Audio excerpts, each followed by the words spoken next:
Bom dia, meus queridos amigos, que a paz de Jesus se faça presente no coração de todos nós, nesta manhã sublime que nós unimos os nossos pensamentos, rogando ao Mestre Jesus o amparo de que tanto necessitamos. Hoje nós vamos ler Missão do Homem Inteligente na Terra, é o item 13. Não vos ensoberbeis do que sabeis, porquanto esse saber tem limites muito estreitos no mundo em que habitais. Suponhamos sejais sumidades em inteligência neste planeta. Nenhum direito tendes de envaidecer-vos. Se Deus, em seus desígnios, vos fez nascer no meio onde pudesse desenvolver a vossa inteligência, é que quer que a utilizeis para o bem de todos. É uma missão que vos dá, pondo-vos nas mãos o instrumento como que podeis desenvolver, por vossa vez, as inteligências retardatárias e conduzi-las a ele. A natureza do instrumento não está a indicar a que utilização deve prestar-se. A enxada que o jardineiro entrega ao seu ajudante não mostra a este último que lhe cumpre cavar a terra? Que diríeis se esse ajudante, em vez de trabalhar, erguesse a enxada para ferir o seu patrão? Diríeis que é horrível e que ele merece ser expulso? Pois bem, não se dá o mesmo com aquele que se serve da sua inteligência para destruir a ideia de Deus da providência entre seus irmãos? Não levanta ele contra o seu senhor a enxada que lhe foi confiada para rotear o terreno? Tem ele direito ao salário prometido? Não merece, ao contrário, ser expulso do jardim? Sê-lo-á, não duvideis, e atravessará existências miseráveis e cheias de humilhações, até que se curve diante daquele a quem tudo deve. A inteligência é rica de méritos para o futuro, mas sob a condição de ser bem empregada. Se todos os homens que a possuem dela se servissem de conformidade com a vontade de Deus, fácil seria para os espíritos a tarefa de fazer que a humanidade avance. Infelizmente, muitos a tornam instrumento de orgulho e de perdição contra si mesmo. O homem abusa da inteligência, como de todas as suas outras faculdades. E, no entanto, não lhe faltam ensinamentos que o advirtam de que uma poderosa mão pode retirar o que lhe concedeu. Ferdinando, Espírito Protetor, Bordeaux, 1862. Amado Jesus, querido Mestre, nesse momento feliz do Evangelho, nós te pedimos, Senhor, que envolva os corações que estão conosco nesta manhã, fortalecendo-os de esperança, de fé, encorajando-os para que nós possamos vencer as nossas lutas com serenidade e confiança. Que a sua bondade, Senhor, se faça presente a cada dia, a cada instante em nossa vida. E que Deus, na sua infinita misericórdia, nos assista, nos ampare, hoje, agora e por todo sempre. Queridos irmãos, nós estamos falando sobre a missão do homem inteligente na Terra. Nós precisamos compreender qual é a nossa missão. Muitas vezes nós achamos que a missão é para aqueles espíritos que vêm com grandes compromissos. Missão é cumprimento de dever. Missão é tudo aquilo que nós assumimos antes de nós reencarnarmos para o nosso desenvolvimento. Nós temos a missão da maternidade, a missão da paternidade, a missão dentro da nossa área profissional, de realizar o que for de melhor. E por isso o Evangelho nos convida a não ensoberbais, não vos ensoberbeis do que sabeis, porque tudo que nós sabemos é uma conquista do Espírito.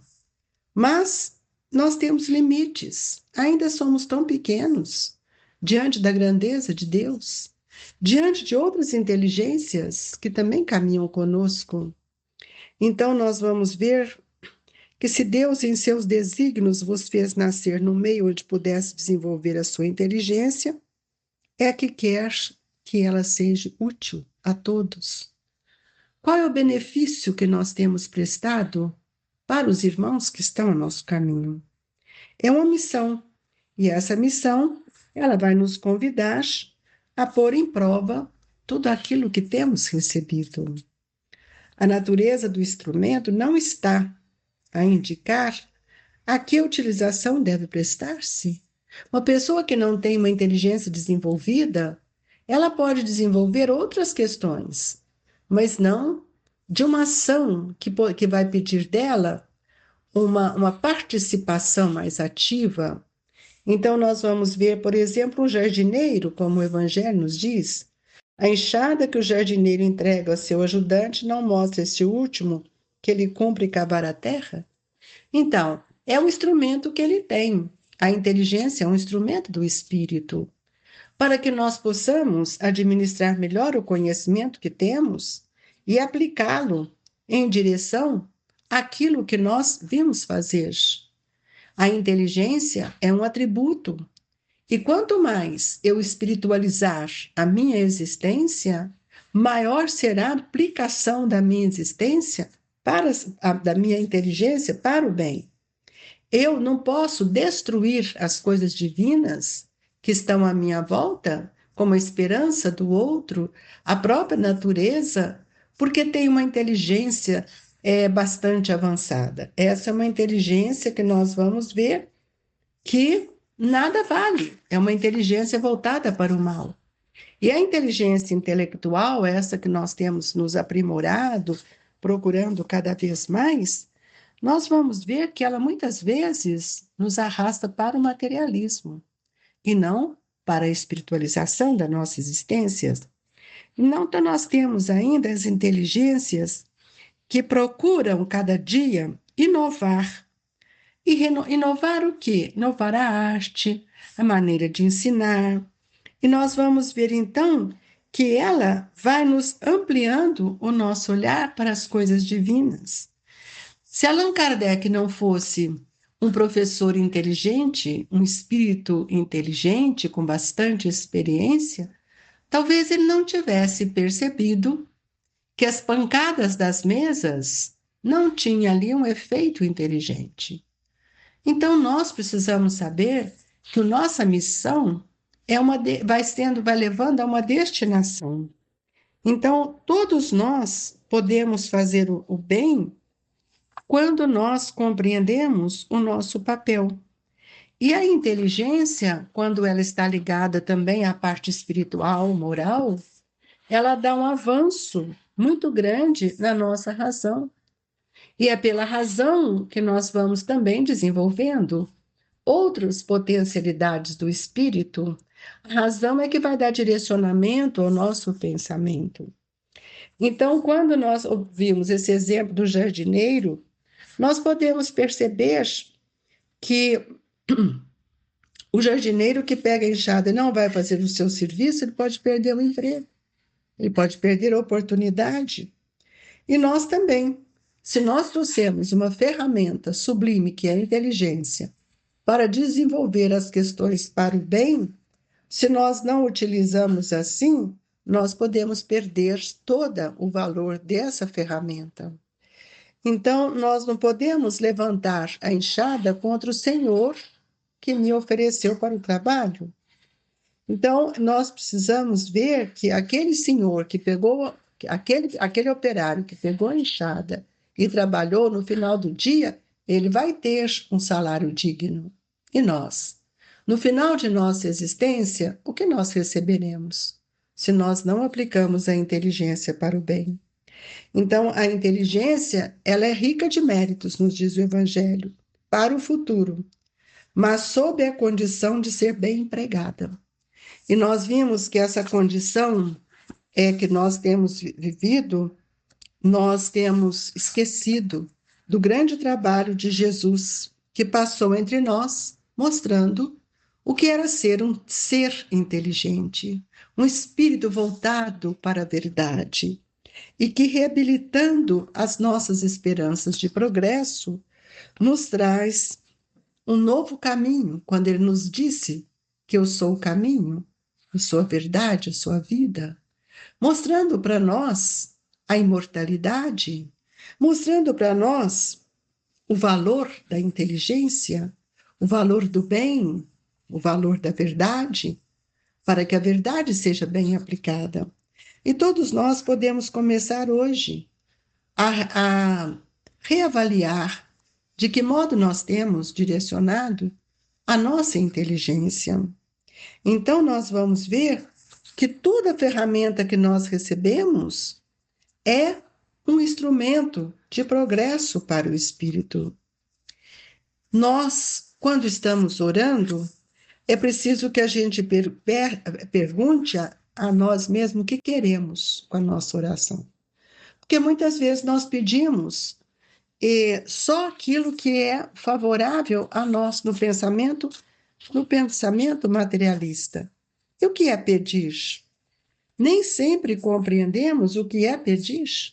E nós, por exemplo, que vamos à casa espírita, nem sempre sabemos pedir.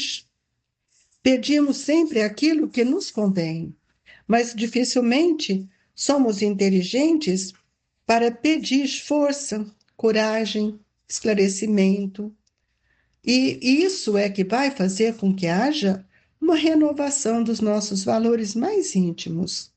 E aí nós vamos aproveitar todas as oportunidades que nós temos recebido para nos tornarmos um ser melhor. E é por isso que, com o avanço da inteligência e da razão, nós vamos encontrando com o discernimento. O discernimento pede um estado de maturidade. E o discernimento, ele acaba sendo o leme, o que vai direcionar a nossa razão. Isso eu posso, isso eu não posso. Então, é preciso que a gente cultive dentro de nós a esperança de progresso. Porque o progresso, ele é fruto da inteligência. E aí nós vamos tomar cuidado até com o que pedimos. Porque, acima de tudo, devemos solicitar de Deus compreensão. E solicitar também que a compreensão estenda a motivação de nossa vontade para tudo aquilo que Jesus veio nos ensinar. Então, a maioria de nós vamos à casa espírita e nós ali preocupamos apenas com pedir, pedir. E nós pedimos, mas nem temos muitas vezes o olhar para observar o que estamos pedindo. Às vezes pedimos no automatismo. Então, quando nós vamos na casa espírita, em qualquer templo, com uma atitude de filhos de Deus, nós vamos ver que nós vamos ali buscar a melhoria para o nosso espírito. Essa é uma ação inteligente. Ouvir o conhecimento que nos é trazido, o Evangelho ou outros ensinamentos, não para que a gente sinta-se feliz, mas que a gente amplie o nosso olhar, para que renove os nossos valores íntimos, que levantemos reflexões, que possamos usar daquele momento como reflexões inteligentes para o nosso progresso. Nós devíamos pensar que toda oportunidade que Deus nos está dando é uma oportunidade para mudar a nossa forma de perceber. E muitos viram aquelas pessoas que vivem pedindo, mas ele não se esforça para aplicar o conhecimento que todo dia lhe é dado. Portanto, nós precisamos tomar muito cuidado até com o que pedimos, porque pedir e obterei depende do nosso estado íntimo, do nosso estado moral, mental e espiritual. E o Evangelho, então, nos disse que a inteligência é rica de méritos para o futuro. Por isso que cada um de nós temos a resposta dos nossos atos, a cada um segundo as suas obras. E nós, infelizmente, nos diz o Evangelho, muitos a tornam instrumento do orgulho e da perdição contra si mesmo, porque nós achamos que somos fortes. poderosos. Pôncio Pilatos, ele era inteligente. No entanto, qual foi a atitude dele diante de Jesus? Imagina, quando ele entrou em contato no mundo espiritual, quem era o Cristo? Qual foi o estado de arrependimento? Por isso que nós estamos convidando a todos a pensar, a repensar. E o Evangelho nos diz assim: o homem abusa da inteligência como de todas as suas outras faculdades, e, no entanto, não lhe faltam ensinamentos que o advirtam de que uma poderosa mão pode retirar-lhe o que concedeu. Nós sabemos que todos nós que não aproveitamos bem as oportunidades que Deus está nos dando em cada reencarnação, nós podemos perder todas essas oportunidades e resgatar isso de uma forma muito difícil. É preciso que a gente repense, amigos, o que temos recebido de Deus? De que forma nós temos usado esse atributo? Às vezes, nós estamos tão distante de vivenciarmos todas as ferramentas que Deus nos concedeu. A doutrina espírita é um apanágio de luz e ela não é para nós apenas uma filosofia. É ela que é o cumprimento, nos ensina a cumprir a lei. Nós precisamos saber o que seja amar o meu próximo. E minha vaidade, meu orgulho, muitas vezes, não me permite. Nós precisamos sentir o valor do bem em nossa vida. E nem sempre valorizamos isto. Então, hoje, nós gostaríamos de dizer-lhes da importância que Jesus nos deu quando veio nos a orientar, alertar, e ainda nos chama de bem-aventurados os pobres de espíritos. Compreendamos, meus irmãos, pobres de espírito são aqueles que trazem em si uma inteligência ativa para o bem. São aqueles que são capazes de amar, de perdoar, de sentir tudo isso que a misericórdia divina se faz para cada um. Que Jesus nos abençoe e que nós tenhamos força e coragem e possamos compreender o papel da reflexão, que é uma ação inteligente, para que nós possamos fazer as nossas melhores escolhas. Não guarde mágoa, meus irmãos. Esta não é uma aplicação boa da sua inteligência. Lembre que Jesus nos convidou a amar o nosso inimigo. O nosso inimigo é o nosso irmão, que não teve a mesma visão que nós estamos tentando nos reeducar para dele se aproximar. E que a paz de Jesus esteja conosco. E nesta manhã sublime, possamos receber o passe, essa transfusão de energias que vem do fluido cósmico universal. Que estejamos seguros, ativos e compreendamos que o passe também é uma ação inteligente. Quando eu compreendo o valor das energias que interpenetram no nosso sistema íntimo, mental e perispiritual. Fluidifica as nossas águas, Jesus, para que elas se transformem em medicamentos. Que a paz e a alegria seja constante em nossa vida. Amigos, que peçamos juntos a Jesus por todos os nossos irmãos em dor, por aqueles que se encontram enfermos, nos hospitais, nos seus lares, por aqueles que estão em aflições, aqueles que estão no desalento, que todos sejam amparados. Aqueles que ora se encontram em estado grave, nos hospitais, que ele tenha fé, coragem, que os bons espíritos possam estar junto deles. Mestre Jesus, que a doce paz se faça no coração de todos nós. Um abraço amigo, do Grupo Espírita Esperança e Caridade. Fique com Deus, que assim seja.